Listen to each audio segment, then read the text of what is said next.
elements of the final half. Yep, short words. So can I get a nice round of applause going?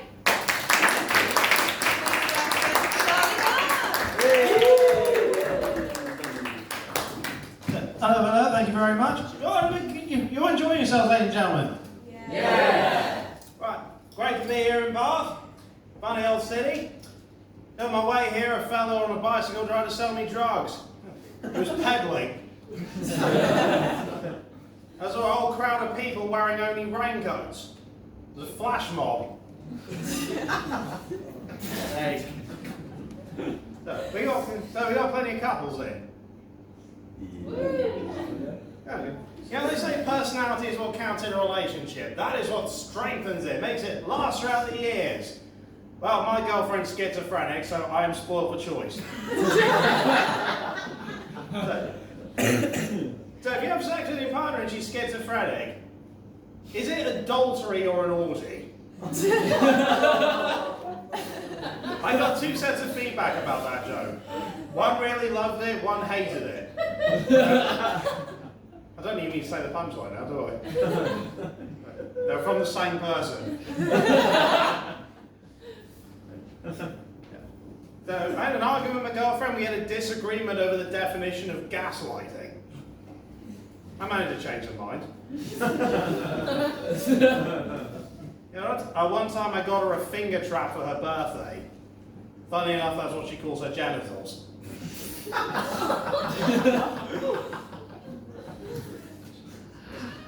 So it's Christmas time, all right.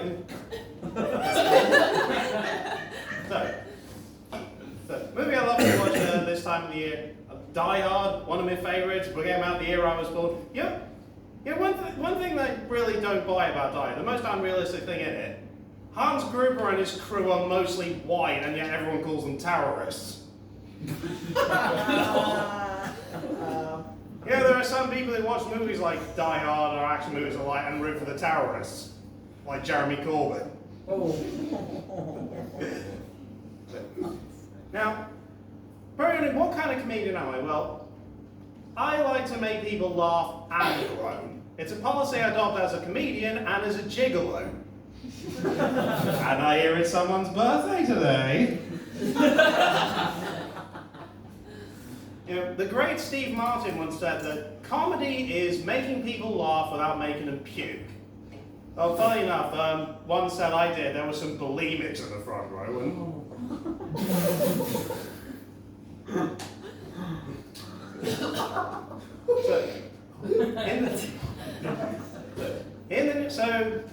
News this year, the trailblazing French filmmaker Jean-Luc Godard passed away. He once said that all I need to make a picture is a girl and a gun.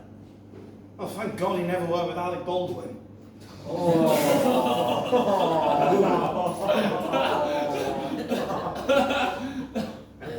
Now, 'tis the job of every comedian to know where to draw the line.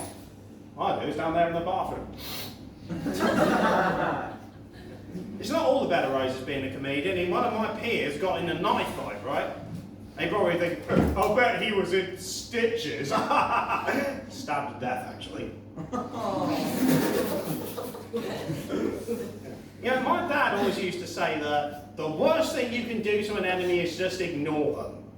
I now understand why he was kicked out of the army. He used to tell me that everyone's beautiful on the inside. Clearly he's never had a colonoscopy. He used to say that behind every successful man there is a woman, especially if you're into S&M. My mum used to say that there's no such thing as a free lunch. That's why her soup kitchen closed. I was once told, shake what your mama gave you. And I was never allowed pets again after that.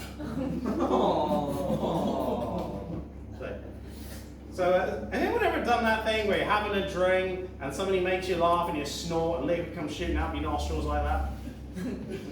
Free advice, never ever tell a joke whilst in the middle of oral sex. And that's how I met your mother.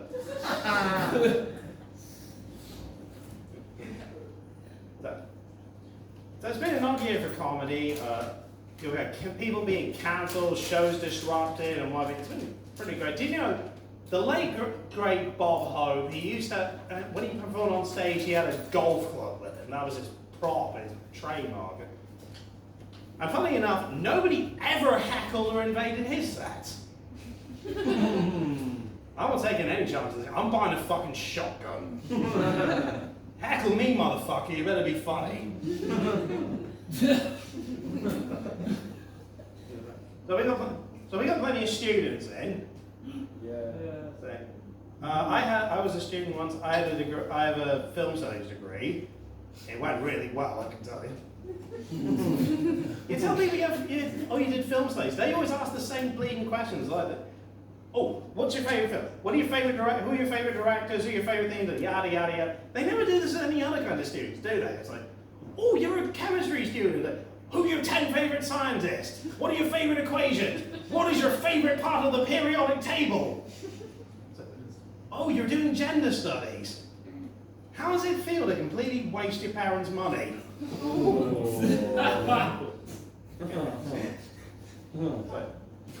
Now, you students, you love playing pranks, right? Traffic cones and statues, that kind of thing. But here's one for you lot. You know those naughty boy on board bumper stickers? Get one of those and stick them on police cars.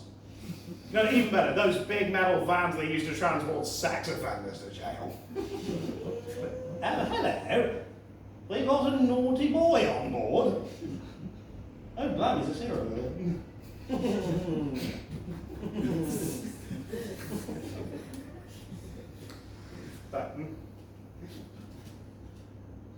Okay, so I'm a hat person. Easy thing to miss, I know. Now, apparently it's, when you see somebody wearing a hat, it's okay to either yank it off them, or not just ask to wear it, like beg and plead to wear the, can I wear your hat, can I try your hat on? Please let me have it on, it's really nice. I have found out the same exact rule does not apply to women's bras. Double standards, eh? What can you do? Hello. That's a smashing pair of knickers you're wearing. Would you mind if I tried them on? Oh, they will go so well with my collection.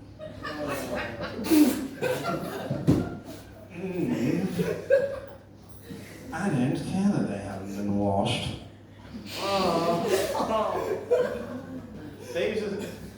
Now we've got plenty of people wearing glasses in it. You ever let people wear your glasses? They always say the same bloody thing, don't they? Like, oh, your eyesight's bad. Wow, nothing gets past you, mate, does it? Do you sit in people's wheelchairs and go, not very quick, is it? You know, there are some sayings that irk me.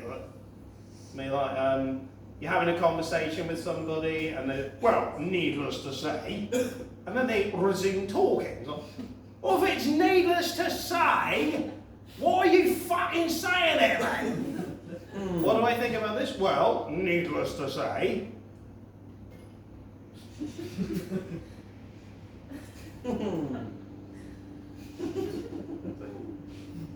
Or a couple say, like, they introduce each other. Hi, this is my partner in crime. You're not Bonnie and Clyde, you're going for a night out in fucking Scunthorpe.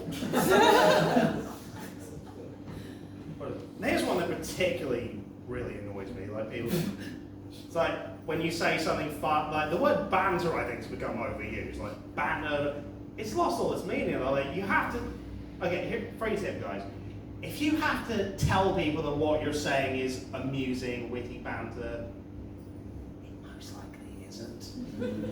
I mean, there is a good fucking reason why we comedians don't end our bits with joke, one-liner, political commentary, amusing anecdote, racism.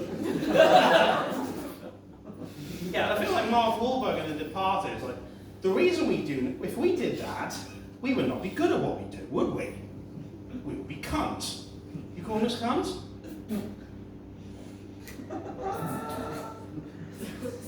Yeah, I've seen quite a few movies. I'm a fan of Daredevil, like the Marvel comic, also the Netflix show. I'm in two minds about Daredevil. See, I can buy a blind man overcoming his disability by developing like superhuman agility, reflexes, fighting skills and shit, but a lawyer becoming a superhero? Well, that's just silly. So, this year we got a Batman movie out.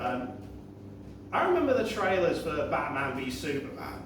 Yeah, there was that. Yeah, the bit that's in all the trailers. Batman calls Superman out to fight. Tell me, do you bleed? You will. So, well, it's a good job he said that to Superman. Can you imagine if he said that to Wonder Woman? Oh, blimey. So, anyone from Bristol? Okay, rephrase that. Anyone been to Bristol lately? There we go. So after years of foot dragging and chin wagging, thumb nabbing, they finally changed the name of the Colson Hall to the Bristol Beacon. How do we feel about that? Very passionate, I see. So their arguments for this are like, we want to disassociate ourselves from a terrible person who committed terrible crimes throughout history. It was an awful, but yeah, I got 2 words for you, pal. Savile Row. Hey, guys, I live at Hitler Avenue. You don't hear me moaning about it.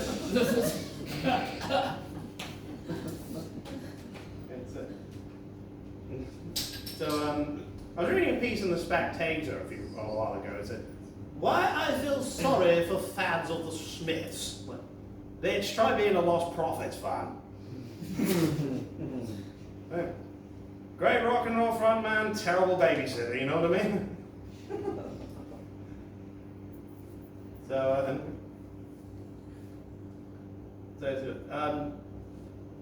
So why become a comedian? Well, many years ago, I was in school, going back to my school years, and I remember something a teacher said to me. I was like, "Well, no, I don't like comedians. But nobody likes a comedian." Y'all like that phrase?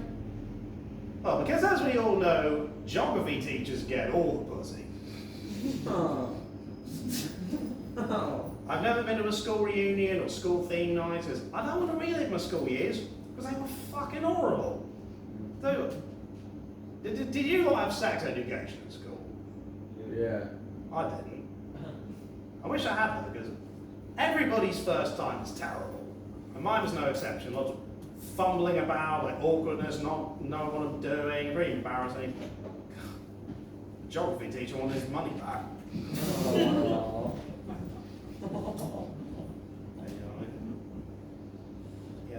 So I'm Jewish, and another phrase that kind of works. When you correct, well, being British, we insist on words being pronounced and spelled properly, and then people say, grammar Nazi. You like that phrase? Because as we all know, there was a special wing in Auschwitz reserved for people who misuse apostrophes. Yeah, my mum actually doesn't like me telling the Jewish joke, so we've agreed to a compromise. I'm saving them up for the next Labour conference.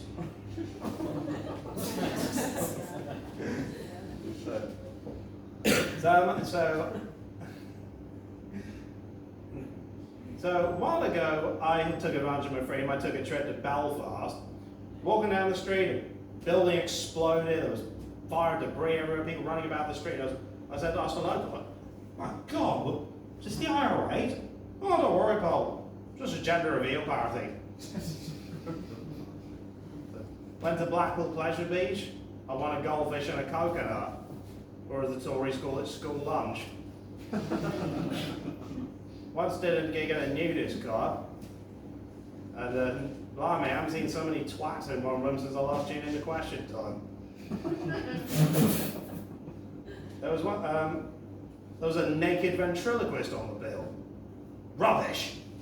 I could see her lips move.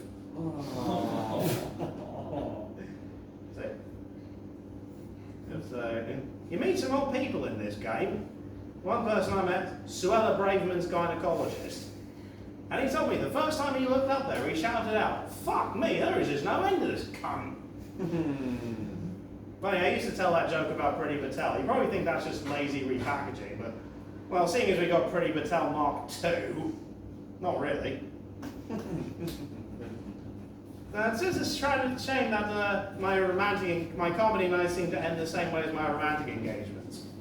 I've got to go, though. Only 15 minutes are almost up. But you've been lovely. Thank you very much. Have a lovely Christmas. See you real soon.